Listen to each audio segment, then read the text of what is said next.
করলেন, আপনি যেখানে ডাকাতি করলেন, আপনি যেখানে বেনামাজি আপনি ঘুমায় রয়েছেন, সবগুলো ভিডিও হচ্ছে। আপনি কার বাড়িতে চুরি করলেন? যুবক, তুমি কোন বাড়ির বড়ই চুরি করেছো? জাম্বুরা চুরি করেছো? কোন বাড়ির মেয়ের সাথে তুমি কথা বলেছো? কোন বাড়ির নারীর সাথে পরকীয়া করেছো? মোবাইলে কথা বলছো, গোপন পাপ করছো। হে যুবক, হে তরুণ, তোমার ক্ষমতা আছে বলে তোমার বাড়ির পাশের যেই প্রতিবেশী আছে সেই প্রতিবেশীর জোর করে জমি দখল করে আছো। কোন জায়গা থেকে কিভাবে করছো? কোন নেতার সাথে তুমি সুন্দর করে পরামর্শ করেছো? তুমি টাকা দিয়েছো সালিশদার করতে গিয়ে, সালিশদার পকেটের মধ্যে মুঠ ভরা টাকা ঘুষ নিয়েছে। সব মালিক ভিডিও করছে। মালিক সেই দিন সব দেখিয়ে দিবে। বলুন তো, সেই দিন এইভাবে করে সবার সামনে যদি ওপেন করে দেয়, সেদিন সেদিন লজ্জা অপরাধ সব সেদিন প্রকাশিত হয়ে যাবে।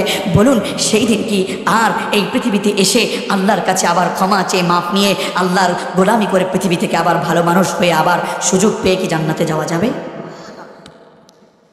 আমার নন্দীগ্রামের মুসলমানেরা, বগুড়ার মুসলমানেরা, এখনো সময় আছে, এখনো মালিক আমাদেরকে পৃথিবী থেকে বিদায় দিল না।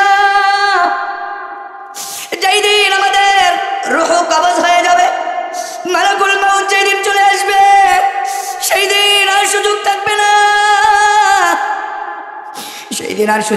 না, তওবা করা, সেই দিন আর ভালো হয়ে যাওয়ার সুযোগ থাকবে না, সেই দিন আর